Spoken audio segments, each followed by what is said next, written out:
देख रहे हैं न्यूज स्टॉपेज। हम फिर से एक बार हाजिर हैं।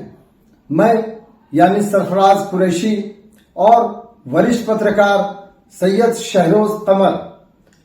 दोस्तों, आपको पता ही होगा सैयद शहरोज कमर का जो अपना चैनल है, यूट्यूब चैनल है, वो जीटी रोड लाइव है और हमारा न्यूज स्टॉपेज है। तो दोस्तों, बातचीत शुरू करने से पहले आपसे अनुरोध होगा कि अगर आपने अभी तक हमारे चैनल को सब्सक्राइब नहीं किया तो एक बार कर लें। आज हम जिस मुद्दे को लेकर आपके सामने आए हैं, तो आपको पता होगा कि 9 जून को प्रधानमंत्री नरेंद्र मोदी ने शपथ ले लिया है। इसके साथ ही 18वीं लोकसभा का कामकाज शुरू हो गया है। लोकसभा का पहला सत्र 24 जून 2024 से 3 जुलाई तक चलना है। 10 दिनों में कुल 8 बैठकें होंगी और 24 और 25 जून को प्रोटेम स्पीकर नए सांसदों को शपथ दिलाएंगे। दोस्तों, आपको पता होगा कि ये पहली बार है कि जब नरेंद्र मोदी के कार्यकाल में 2 कार्यकाल में विपक्ष मजबूत नहीं रहा, लेकिन ये तीसरे कार्यकाल में विपक्ष भी काफी मजबूत है। सामने मजबूत विपक्ष पहली बार नरेंद्र मोदी के होगा। और दोस्तों, कई मुद्दे हैं जिस पर चर्चाएं होनी है। खास करके जो देखना सबसे रोचक होगा वो होगा कि नए स्पीकर कौन होंगे, किस पार्टी के होंगे और क्या विपक्ष आसानी से मानेगा या विपक्ष की ओर से भी स्पीकर पद को लेकर कोई नया चेहरा आएगा। साथ ही इस पूरे लोकसभा के सत्र के दौरान कई मामलों पर विपक्ष के सवाल हावी होंगे। नीट परीक्षा का मामला है, 3 क्रिमिनल लॉ के संबंधित मामले होंगे। लोकसभा चुनाव के बाद शेयर बाजार को लेकर जो मामले सामने आए थे उसको लेकर भी चर्चाएं होंगी। तो कैसे क्या क्या चर्चाएं हो सकती है, विपक्ष कितना हावी होगा या नरेंद्र मोदी आसानी से जैसे पिछले बार की तरह लगातार अपने 2 कार्यकाल में जिस तरह से विपक्ष के कमजोर विपक्ष के सामने बोलते रहे, अब क्या रणनीति होगी। इन्हीं सब सवालों का जवाब हम अपने वरिष्ठ पत्रकार सहयोगी साथी सैयद शहरोज कमर साहब से जानेंगे कि क्या स्थिति इस बार दिख रही है। शहरोज भाई, 24 जून से ही लोकसभा का नया कार्यकाल शुरू हो रहा है जी, क्या देखते हैं, कैसे देखते हैं? देखिए, आपने सही कहा, सरफराज की पहले वाली बात तो नहीं है जी। ये सरकार जो है कहा जा रहा है कमजोर सरकार है। कमजोर सरकार इसलिए कहा जा रहा है कि ये 2 बैसाखियों के सहारे टिकी हुई है। बैसाखी तो कई है लेकिन 2 प्रमुख और अहम बैसाखी है, जदयू है और टीडीपी है जी। क्योंकि भारतीय जनता पार्टी को पूर्ण बहुमत हासिल नहीं हुआ है, एनडीए को हासिल है, वो सरकार दे रही है। और आपने ये भी कहा कि पिछले 2 टर्म में विपक्ष कमजोर था, तो उसका सत्ता पक्ष जो है मजाक उड़ाया करता था, बिल्कुल हे दृष्टि से देखता था। और जिसका नतीजा हुआ कि कई कानून उनको सस्पेंड करने के बाद 146 सांसदों को सस्पेंड कर दिया गया था।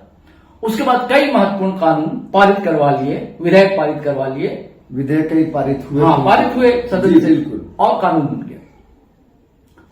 अब आपका सवाल है कि पहले सवाल पर आता हूं कि स्पीकर कौन बनेगा, इसकी हम चर्चा कर चुके हैं। और आपने कहा कि विपक्ष भी क्या कोई कैंडिडेट उतारेगा, तो इसमें चर्चाएं चल रही है जी कि विपक्ष जो है अपना एक कैंडिडेट हो सकता है कि उतारे, और इसकी संभावना ज्यादा है कि वो दलित प्रत्याशी होगा। अच्छा, विपक्ष की ओर से, क्योंकि विपक्ष शायद डिप्टी स्पीकर की मांग कर रहे हैं कि अगर मिल जाए तो ठीक है, नहीं तो वो जो है एक दलित कैंडिडेट, और जिस नाम की चर्चा चल रही है सरफराज, वो कैंडिडेट है जिन्होंने फैजाबाद लोकसभा सीट से भाजपा को हराया। अच्छा, अयोध्या से जिनकी काफी चर्चा है जी। समाजवादी पार्टी से हैं और दलित समाज से आते हैं, बिल्कुल पारसी समुदाय से आते हैं, उनके नाम की चर्चा चल रही है। सपा से अयोध्या से जीत के बाद पूरे देश में सबसे ज्यादा चर्चा में यही नाम, इसीलिए उनका नाम चल रहा है। अब और सवाल आपका है कि क्या मुद्दे हो सकते हैं। बिल्कुल, तो बड़ा एकदम मजबूती से लड़ने को तैयार है विपक्ष, यानी कि इंडिया अलायंस। आपने देखा होगा कि जब एग्जिट पोल आया है ना, तो उस वक्त बड़े घपले शेयर बाजार के सामने आया, बड़ा मुद्दा, ये विपक्ष ने आरोप लगाया जी। तो ये भी मुद्दा, और इसमें पूरी तरीके से तैयारी है विपक्ष की। आम आदमी पार्टी भी तैयार है, समाजवादी पार्टी तैयार है, कांग्रेस तैयार है, सब मिलजुल कर घेरेंगे। और दूसरा भी आप देख रहे हैं नीट का मुद्दा जी, ये तो देश में भी सबसे चर्चित है जी। हालांकि भारतीय जनता पार्टी के बिहार से जो आने वाले लीडरान हैं, नेता हैं, उन्होंने राजद को घेरने की कोशिश की इस मामले में जी, कि भाई ये जो है तेजस्वी के सहयोगी हैं, ये के तो ये सब टैग फीस हो गया, कोई उनका सहयोगी नहीं था वो। और फिर लालू प्रसाद को भी कि उनका सहयोगी है, मदद करता था। अगर भाई मदद है तो आप ट्रोल क्यों कर रहे हैं? आप जो एजेंसी है, सीबीआई है या थाना है, वहां जाकर दर्ज कराएं आप मामला, कार्रवाई सीधे कर सकते हैं, केंद्र में सरकार है आपकी। ये मीडिया ट्रोल क्यों कर रहे हैं? देखिए होता है हमारे देश में क्या होता है, कोई मुद्दा होता है मीडिया ट्रोलिंग शुरू हो जाती है, मीडिया ट्रायल करना। देखिए आज दिन में क्या हुआ, एक बड़े चैनल ने कि 2 लोगों से बातचीत दिखाई कि भाई ये आरोपी है। अरे भाई वो आरोपी है तो आप बातचीत कैसे कर रहे हैं? इन्वेस्टिगेशन करने का आपको अधिकार नहीं है, जबकि सीबीआई ने बिल्कुल जो एजेंसी है वो करेगी ना, जांच शुरू कर दी तो वो एजेंसी कर सकती है, उससे पूछताछ कर सकती है, यहाँ की थानेदार है वो कर सकते हैं जी, है ना। तो इस पर सीबीआई जांच, और विपक्ष की मांग ये है कि अरे भैया इसको स्थगित कीजिए परीक्षा को, और उनको सस्पेंड कीजिए जो नीट की परीक्षाएं करा रहे हैं, या जो नीट के चेयरमैन कहे जाते हैं। इन्होंने, मैं आपको बताता हूं कि जो सुबोध सिंह है जी, उनको हटाया गया, उनको चेंज किया गया है जी। और लेकिन वो नेट के हैं जो कि ये सारी परीक्षाएं कराती, बिल्कुल, तो उनको किया गया है, लेकिन इनको नहीं किया गया। और 24 लाख आप बताइए छात्र हैं भाई जिससे प्रभावित है। अब बताइए एक परिवार में अगर 5 लोग हैं तो कितने करोड़ लोग हो गए जिससे प्रभावित हो गए। और ये यूजी का मामला है ना, नीट यूजी का मामला है। और इसकी परीक्षाएं 5 मई को हुई थी। और तभी आपको मैं बता दूं सरफराज कि हमारे स्थानीय झारखंड के भी अखबारों में खबर आई थी कि पेपर लीक हुए हैं जी। भास्कर ने भी इस खबर को छापा था, बिल्कुल जी। देखिए हम लोग थोड़ा भास्कर पर भरोसा इसलिए करते हैं साथियों का, हम लोग दोनों भास्कर से बरसों तक जुड़े रहे, तो एक क्रेडिबिलिटी तो है उसकी। तो उसने ये खबर छापी थी सरफराज, और झारखंड एडिशन में भी ये खबर थी। तब केंद्रीय सरकार जो है क्यों चुप थी, क्यों खामोशी थी? और इसी दौरान आपको बताता हूं सरफराज, केंद्र सरकार ने कानून ही बनाया था पेपर लीक रोकने के खिलाफ, लेकिन उसको लागू क्यों नहीं किया?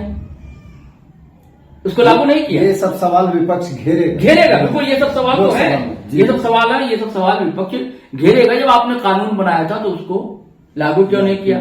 और इसका रिजल्ट जो है सरफराज 14 या 15 जून को आना था, बिल्कुल।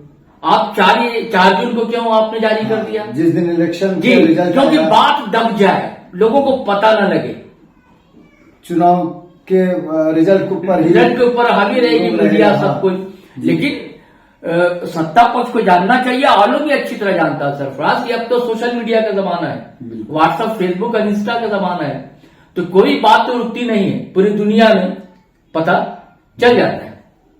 तो ये बड़ा मुद्दा है, इसको लेकर विपक्ष घेरेगा। ऐसा तो नहीं है कि कहीं 400 पार का जो नारा था भाजपा का जी, कि अगर उस हिसाब से सीटें आ जाती जी और ये रिजल्ट भी अचानक से आ जाता तो हो सकता है कि उसी खुमारी में ये गुम हो जाता। हाँ, क्या पता है।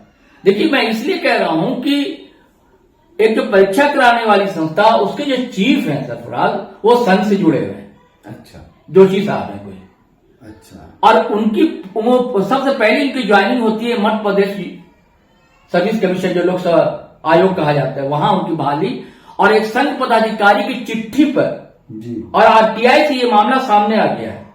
अच्छा, इसीलिए राहुल गांधी ने लगातार प्रेस कॉन्फ्रेंस में कहा कि पूरे शैक्षणिक संगठन के लोग हैं। हाँ जी, बिल्कुल, भाजपा के संघ के लोग जी। उसके बाद उनको छत्तीसगढ़ लोक सेवा आयोग का अध्यक्ष बना दिया जाता है। अच्छा। उसके बाद वो नीट में चले जाते हैं। अच्छा। जोशी साहब, तो उनको अब तक नहीं हटाया गया जी, उन पर बड़े आरोप है। और इसके सूत्र जो बिहार का आपने नाम सुना होगा, और आपने गुजरात का नाम सुना होगा, अभी इसके लिंक महाराष्ट्र तक पहुंच गए। महाराष्ट्र में 2-3 लोगों की गिरफ्तारी हुई है। झारखंड भी आ गया जी, झारखंड भी आ गया, झारखंड से भी जुड़ गया, झारखंड से भी जुड़ गया। तो ये बड़ा मामला है, छात्रों के भविष्य के साथ है।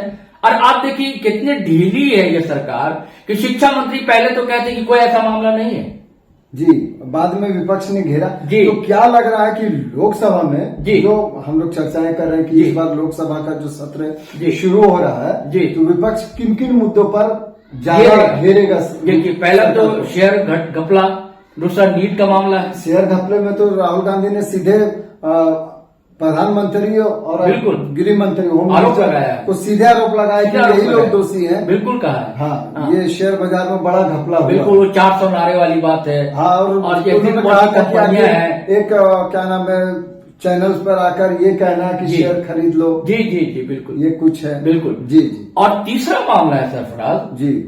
कि हमारे देश में जो है बड़े कानून बदल दिए गए, जो बड़े कानून थे। अच्छा, वो आप चर्चा कर रहे थे कि जी। जो कानून बनाए गए हैं जी। जो बहुत ही खतरनाक जी हो जी सकते बताता हैं हूँ। आने देखिए वाले हमारे समय यहाँ में। पहले कहा जाता था जी, और इन मामलों पर जी। लगातार कई बार हंगामे भी हो चुके हैं जी, जी। इन्हीं कानूनों जी। को लेकर, जैसा आप बता रहे थे। देखिए आईपीसी थी पहले हमारे यहाँ, जी भारतीय दंड संहिता कहा जाता था। जी उसके बाद सीआरपीसी थी, दंड प्रक्रिया संहिता कही जाती थी। जी और 1857 के कानून था भारतीय साक्ष्य अधिनियम। जी। इसकी जगह 3 नए कानून आए अच्छा, और कहा यह गया सरफराज कि अंग्रेजों के दौर के कानून को हम बदल रहे हैं। ठीक। लेकिन कुछ जो है विधिवेत्ता या बड़े लायर, बड़े एडवोकेट जो कानून के जानकार एवं विशेषज्ञ हैं, उनका कहना है कि अंग्रेजों के दौर से खतरनाक ये कानून आ रहे हैं। अच्छा, ये जो 3 कानून में बदलाव किए गए हैं, खतरनाक कानून। अब इसका नया नाम हो गया है सरफराज भारतीय न्याय संहिता, पहला का नाम बदला, दूसरा का भारतीय नागरिक सुरक्षा संहिता और तीसरा भारतीय साक्ष्य अधिनियम। जी। और ये 1 जुलाई से लागू होंगे। क्या क्या है ये तीनों? ये मैं कानून बताता जो हूं। खतरनाक और बता- ये विपक्ष क्यों घेरने के में है कि देखिए आपको याद होगा कि 140 सांसद जो विपक्ष के थे जी। उनको सस्पेंड कर दिया गया था। जी। और उसी दौरान सरकार ने, मोदी सरकार ने इस 3 कानून को सदन से पारित पारित करवा कर दिया। लिया विधेयक। अब ये 1 जुलाई से लागू होने जा रहे हैं और इससे क्या है, पुलिसिया राज लागू हो जाएगा। अच्छा जी। अब कैसे लागू होगा? 2-3 कानून तो बड़े खतरनाक है सरफराज साहब। जी। जैसे कि अब दरोगा को एक अधिकार होगा, किसी को भी उठाकर ले आएगा बिना किसी जुल्म। एफआईआर। हाँ, बिना एफआईआर कोई अगर मांगेगा पीड़ित का परिवार एफआईआर दिखाइए तो कानूनी अधिकार नहीं उसका होगा कि एफआईआर वो देख सके या थानेदार एफआईआर दिखा सके। जी। और दूसरा खतरनाक है कि आप जानते होंगे कि रिमांड पर पहले जी। जज जो 14 दिन की रिमांड 14 देते दिन की हिरासत। अब जो है ये 3 महीना 90 दिन भी हो सकती है। 90 दिन भी हो जी। सकता है। तो इस दौरान क्या होगा, और आपको मान लीजिए कोई निर्दोष है, उससे पुलिस जबरिया कैसे करवाएगी? और राजनीतिक हस्तक्षेप हमारे यहाँ तो होता है, बिल्कुल। ये कोई नई बात नहीं है, बरसों से होता रहा। कांग्रेस के दौर में भी हुआ है। हाँ। कहा जाता है कि इस दौर में राजनीतिक कोई भी हस्तक्षेप सरकार बढ़ गए हो हैं सकती है, हाँ। इस दौर में। तब क्या होगा, ये पुलिसिया राज आएगा कि नहीं आएगा? ये सबसे खतरनाक है। और दूसरा देखिए, पहले राजद्रोह का कानून था, देशद्रोह का कानून था। जी। कहने को तो राजद्रोह का कानून बदल दिया गया, देशद्रोह कर दिया गया, लेकिन उस पर धारा दूसरी और दंड के प्रावधान लागू कर दिए गए। अच्छा। बड़ा नुकसान दिया किसी पर भी। आप देशद्रोह का कानून अब लागू हो जाएगा। अच्छा। और उसके बाद एक और है सरफराज की जो हिट एंड रन का मामला था। जी। सड़क एक्सीडेंट होते इसको थे, लेकर काफी विवाद जी जी, हुआ है उस कानून इस को पर लेकर। अब 10 लाख का जुर्माना कहां से भरेगा कोई ड्राइवर? बताइए, किस गरीबी में गुजारा करता है? तो क्या लगता है कि ये कानून को फिर लाने की तैयारी कर रही है? तैयारी 1 जुलाई से लागू होगा, इसी पर तो विरोध होना है। और- विपक्ष चाहता है कि ऐसा कानून जो है अमानवीय हो। नहीं, पिछली बार भी जो ड्राइवर अब पूरे देश में हड़ताल हाँ, पर हड़ताल पर चले गए थे। जितनी बड़े बिल्कुल वाहन बिल्कुल ट्रक है, बिल्कुल। लॉरी और है। आश्वासन दिया गया था, हाँ, सरकार ने आश्वासन दिया था कानून नहीं कि यह संशोधन किया जाएगा। अब संशोधन देखिए किया क्या जाएगा। होता है। अब तक तो संशोधन हुआ नहीं है। अगर ये कानून 1 जुलाई से लागू हो जाएगा, अगर जी, हुआ जी। तो मुझे लगता है कि फिर ये देश में हड़ताल की बिल्कुल बिल्कुल परंपरा शुरू हो वो तो जाएगी। करेंगी और आम जनता भी कर सकती है। हाँ, आम देखिए जो लोग कुछ बोलने वाले हैं, मान लीजिए पुलिस उसको उठाकर ले जाती है, जी। उसमें हम जैसे लोग भी चैनल चलाने वाले जो अपनी बात रखते हैं, क्या पता किसी को उठाकर ले जाए पुलिस, किसी पत्रकार को ले जाए, कोई सामाजिक कार्यकर्ता है वो आवाज उठाता है जनता की, उसे उठाकर ले जाए अगर प्रेशर पड़े पॉलिटिकल। और 3 महीने तक वो अंदर रहे, वो 3 महीने तक उसके साथ पता नहीं क्या बर्ताव होगा। तो इन सब का विरोध करने को विपक्ष तैयार है और हो सकता है कि आंदोलन भी हो जाए। तो जी। ये कह सकते हैं कि जैसे ही मोदी सरकार, चूंकि हम लोग अभी चर्चा भी की है और लगातार जी। चर्चाएं हो रही है जी। कि पहली बार मजबूत विपक्ष का सामना करना होने पड़ेगा। जा रहा है। जी। तो अगर ऐसे में ये कानून आते चुके तो पहले ही से लोग इनसे नाराज थे, इन कानूनों से, जैसे हिट एंड रन वाले जी, कानून को जी, लेकर भी काफी जी, लोग जी। प्रदर्शन किए, पूरे देश में प्रदर्शन जी हुआ। हाँ, जी हाँ। महंगाई भी अचानक से बढ़ गई थी, खाद्य पदार्थों की बिल्कुल, कीमत में बिल्कुल। इजाफा हो गया था। बिल्कुल।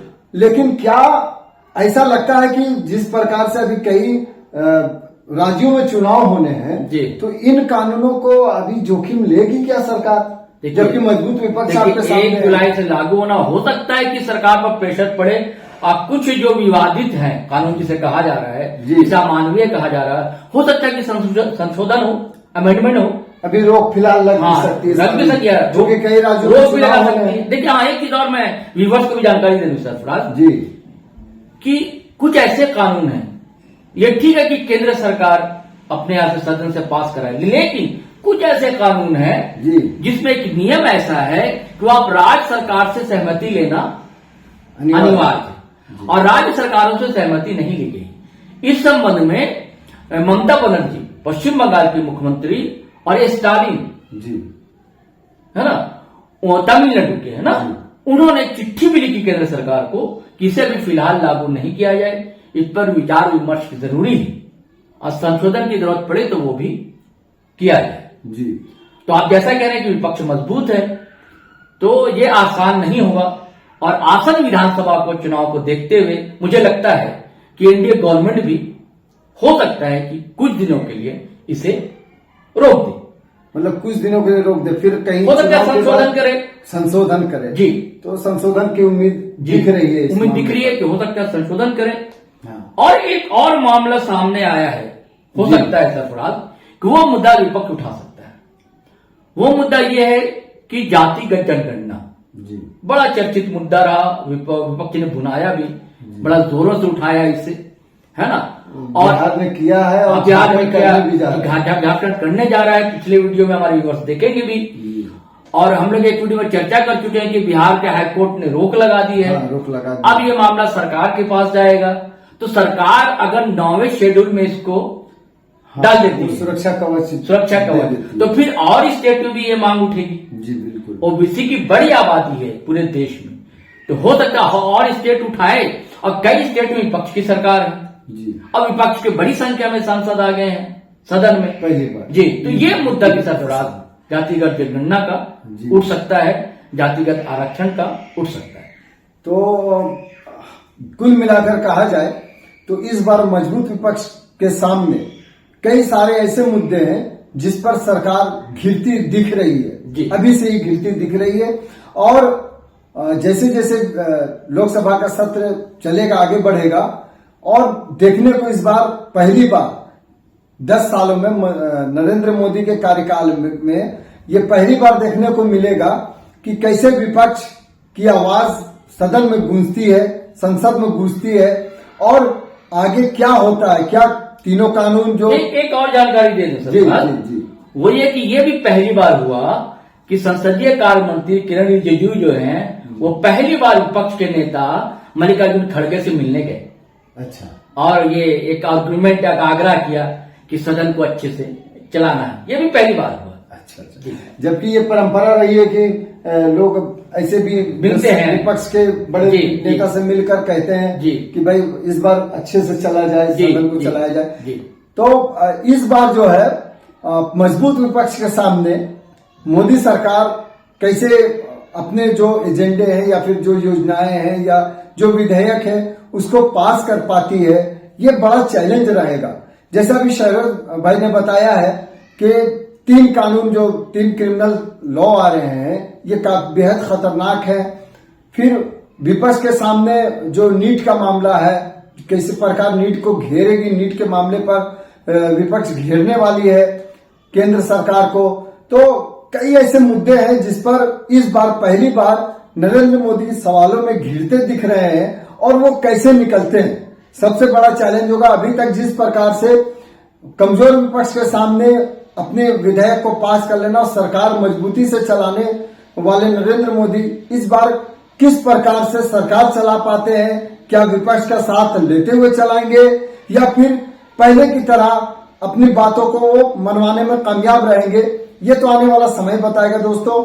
चलिए इन्हीं सब बातों के साथ में हमें यानी मैं सरफराज कुरैशी और हमारे सहयोगी शहरोज भाई को इजाजत दीजिए। हम लोग फिर किसी नए मुद्दे के साथ में चर्चा करते हुए आपके सामने रूबरू होंगे। जय हिंद, जय भारत।